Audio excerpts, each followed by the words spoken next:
السلام علیکم ورحمۃ اللہ وبرکاتہ۔ اب تک الحمدللہ ہم نے وضو کے احکام، وضو کے فضائل، وضو کے فرائض اور وضو کی سنتوں کے متعلق پڑھا اور جانا، اور وضو کرنے کا مسنون اور مستحب طریقہ بھی ہم نے اللہ کے فضل سے سیکھ لیا۔ آج انشاءاللہ ہم ان چیزوں کے بارے میں پڑھیں گے جو وضو کو توڑنے والی ہیں۔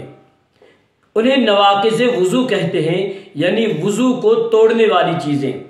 جن چیزوں سے وضو ٹوٹتا ہے ان کی 8 قسمیں ہیں۔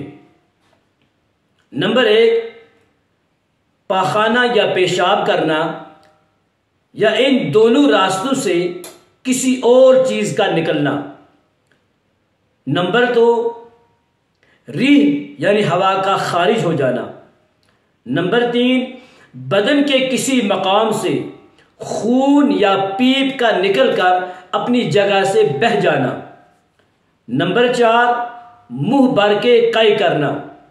نمبر 5، لیٹ کر یا کسی چیز کے ساتھ ٹیک لگا کر سو جانا کہ اگر وہ چیز ہٹا دی جائے تو انسان گر پڑے۔ نمبر 6، بیماری یا کسی اور وجہ سے بے ہوش ہو جانا۔ نمبر 7، مجنون یعنی دیوانہ پاگل ہو جانا۔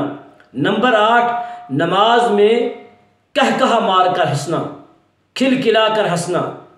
یہ 8 چیزیں ہیں جن سے وضو ٹوٹ جاتا ہے اور انہیں نواقض وضو کہتے ہیں۔ اللہ عمل کی توفیق نصیب فرمائے۔